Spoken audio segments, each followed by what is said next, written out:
Shalom Bapak Ibu Saudara kekasih Tuhan Yesus Kristus, apa kabar Anda hari ini? Dimanapun Anda berada, saya berharap Anda dalam keadaan yang baik dan sangat senang saya bisa menyapa Anda kembali melalui program Sapaan Gembala GKI Manyar, edisi khusus Prapaskah tahun 2021 ini. Saudara kasih Tuhan, setiap orang pasti memiliki ego di dalam dirinya.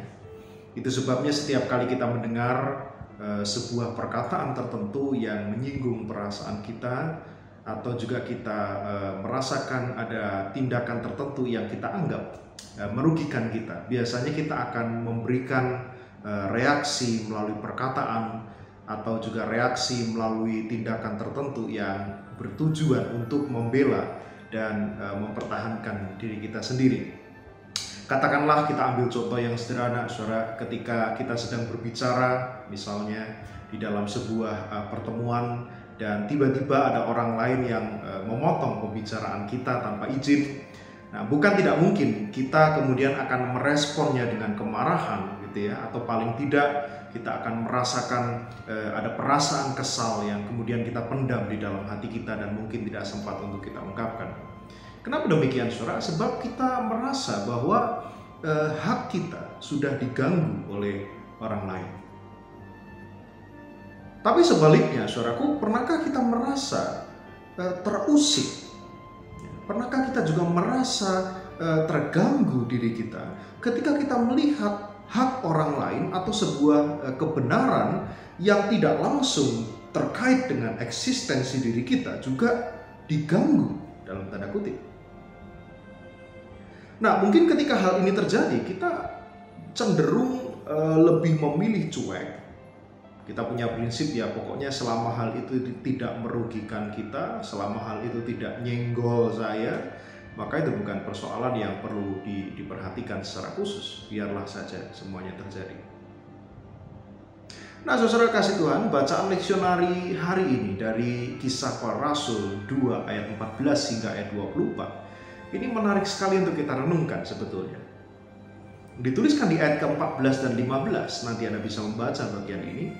Dikatakan di sana bahwa Petrus berkata dengan sangat keras bahwa dirinya dan para rasul yang berbicara di dalam bahasa lain, konteksnya adalah peristiwa Pentakosta. Anda bisa melihat di bagian yang sebelumnya.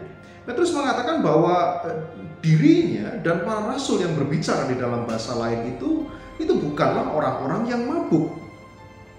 Nah, saudara, kenapa Petrus bereaksi seperti itu? Sebab rupanya di ayat 13, kalau Anda membaca di ayat ke-13, dikatakan bahwa orang-orang yang mendengar para rasul itu menyindir mereka dengan kalimat mereka sedang mabuk oleh anggur manis, dikatakan.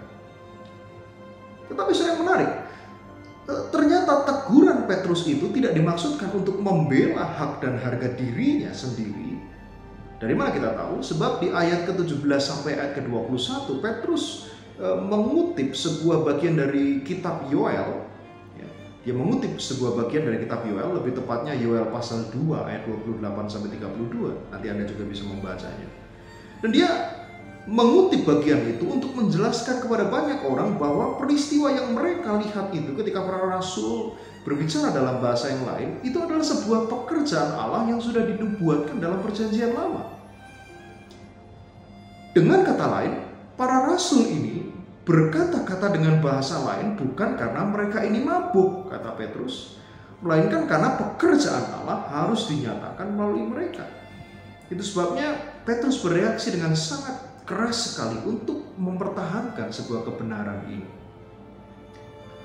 Nah, saudara kasih Tuhan, masa Prapaskah sebenarnya selalu mengajak kita untuk tidak hanya berfokus pada diri kita sendiri, tetapi juga kita membagikan hidup kita, mengarahkan mata dan hati kita pada kehidupan sesama kita, dan juga tentunya pekerjaan Allah itu sendiri.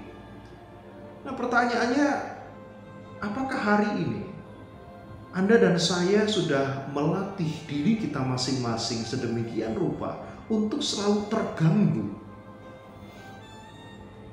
Terganggu bukan karena hal-hal yang merugikan diri kita sendiri, tetapi terganggu karena ketidakadilan yang terjadi dalam hidup sesama kita.